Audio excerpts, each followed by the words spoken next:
Hello बच्चों, कैसे हैं आप सब। मैं आपकी शारदा मैम और आज हम सब पढ़ने वाले हैं क्लास सेकेंड में चैप्टर नंबर 3। ठीक है, मतलब पार्ट 3, जिसका शीर्षक का नाम क्या है, संतोष धन। बेटा संतोष धन मीन्स होता है ऐसा धन, धन मीन्स होता है पैसा। ठीक है, धन मीन्स पैसा होता है, मनी है ना, जो हम अपने डेली यूज़ के खर्च के लिए, आवश्यकता की पूर्ति करने के लिए जिस धन का हम यूज़ करते हैं उसको पैसा बोलते हैं। जिस चीज़ का यूज़ करते हैं, जैसे आप दुकान जाते हैं कुछ सामान लेने के लिए, तो सामान लेने के बदले आप दुकानदार को जो चीज़ देते हैं उसको पैसा बोलते हैं, पैसा धन।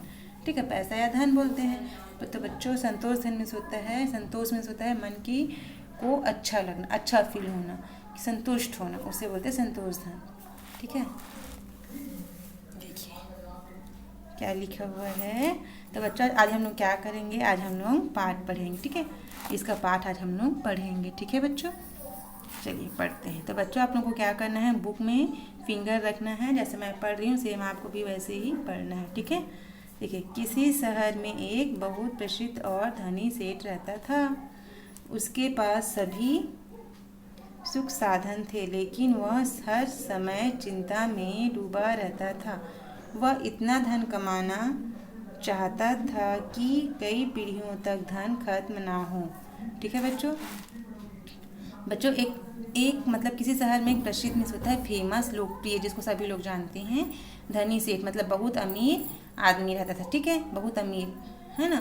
उसके पास सभी चीज़ थी, मतलब उसको किसी चीज़ की कमी नहीं थी, सभी सुविधा थी जो हम लोगों को ज़रूरत पड़ती है। ठीक है, जैसे आप लोगों के घर में सभी सुख सुविधाएं होती है, जैसे टीवी, पंखा, कहीं जाने के लिए गाड़ी, खाने के लिए खाना, है ना, तो ये सब, बैठने के लिए चेयर, कुर्सी, सोफ़ा, सोने के लिए बेड, है ना, मनोरंजन करने के लिए, एंटरटेनमेंट के लिए टीवी, मोबाइल, तो ये सब क्या है, हमारे सुख साधन हैं। ठीक है, जिससे हम लोग अपने क्या करते हैं, दिन को व्यतीत करते हैं, अपना दिन बिताते हैं। ठीक है, और हम खुश रहते हैं।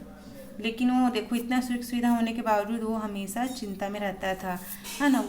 वो इससे भी ज़्यादा धन कमाना चाहता था। वो चाहता था कि जो उसकी पीढ़ियाँ, मतलब उसके बच्चे, फिर उनके बच्चे, फिर उनके बच्चे, फिर उनके बच्चे के मतलब को भी पैसे की कमी ना हो, तो मैं उनके लिए भी कुछ पैसा कमाना चाहता हूँ। ठीक है, इतना धन। फिर देखो, एक दिन उसके शहर में एक संत पधारे। वे बहुत ही ज्ञानी थे। उनके आशीर्वाद से भक्तों की सभी इच्छाएं पूरी हो जाती थीं। सेठ ने सोचा कि मैं भी संत से मिलकर अपनी चिंता दूर कर लेता हूँ। इसलिए वह संत की सेवा में उपस्थित हुआ। संत को सेठ का व्यवहार बहुत अच्छा लगा और वे उसे आशीर्वाद देते हुए बोले, तुम्हारी हर इच्छा पूरी हो।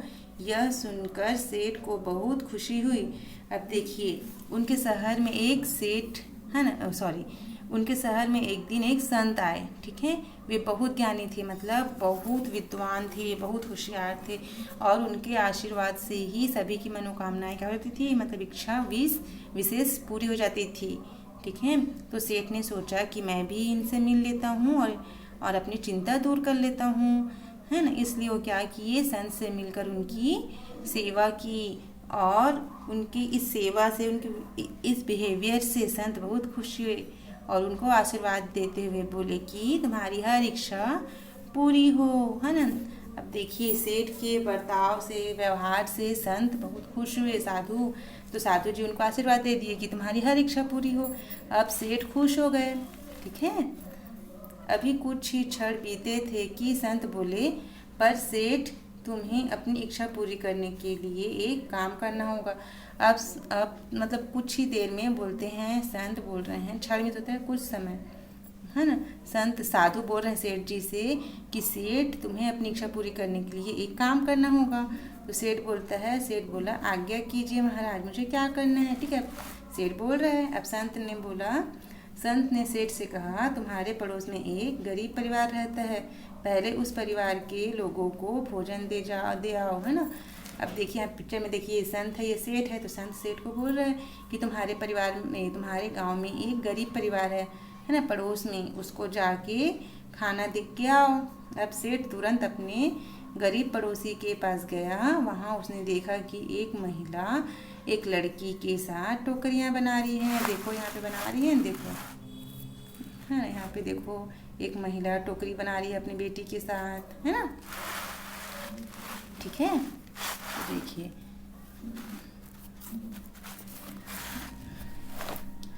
अब देखिए उसे टोकते हुए सेठ बोला, बहन जी मैं आपके लिए भोजन लाया हूँ, मेहरबानी करके इसे ले लीजिए। अब सेठ उस महिला को बोल रहे हैं कि देखो यहाँ पे बोल रहे हैं ना, सेठ महिला को बोल रहे हैं कि आप मेहरबानी करके इस भोजन को ले लीजिए, मैं आपके लिए लेके आया हूँ, है ना। अब देखिए सेठ की आवाज़ सुनकर उस महिला ने कहा, भाई आज का भोजन तो मेरे पास है, इसलिए इसकी ज़रूरत नहीं है ना, इसलिए इसकी ज़रूरत नहीं है। वो महिला बोल रही है, सेठ जी मेरे पास आज का भोजन है, मुझे इसकी ज़रूरत नहीं है, मेरे घर में रखा हुआ है। सेठ बोला इसे कल के लिए रख लीजिए, है ना। तो सेठ बोलता है आज के लिए है तो कोई बात नहीं, इसे कल के लिए रख लीजिए। तो भाई मुझे कल की चिंता नहीं है ना, मुझे कल की चिंता नहीं है, कहीं ना कहीं से मुझे कल भी काम मिल ही जाएगा। ठीक है, वो बोलते हैं कि सेठ जी भाई जी मुझे कल की चिंता नहीं है, मुझे भोजन कल के लिए कहीं ना कहीं से मिल ही जाएगा, कुछ न कुछ काम मिल जाएगा जिससे मैं भोजन ले आऊँगी, महिला ने कहा। ठीक है, ऐसी बातें सुनकर सेठ की समझ में आ गया कि गरीब होने पर भी यह परिवार संतोषी और सुखी है, अर्थात संतोषी सबसे मूल्यवान धन है।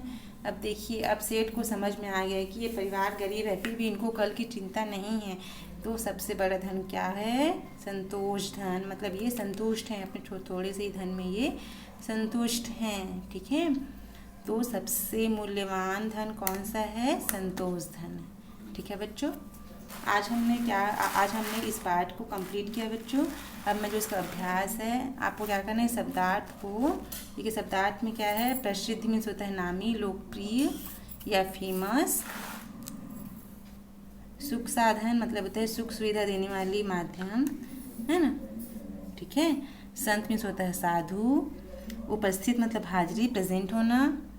मूल्यवान मतलब कीमती। पीढ़ी मतलब वंश। ज्ञानी मतलब जिसे बहुत ज्ञान हो, बहुत जानकारी हो। मेहरबानी मतलब होता है कृपा। ठीक है बच्चों, इस शब्दार्थ को आपको अपनी कॉपी में लिखना है। अब जो इसका प्रश्न उत्तर है इसको मैं आपको नेक्स्ट वीडियो में बताऊंगी। ठीक है बच्चों, तब तक के लिए थैंक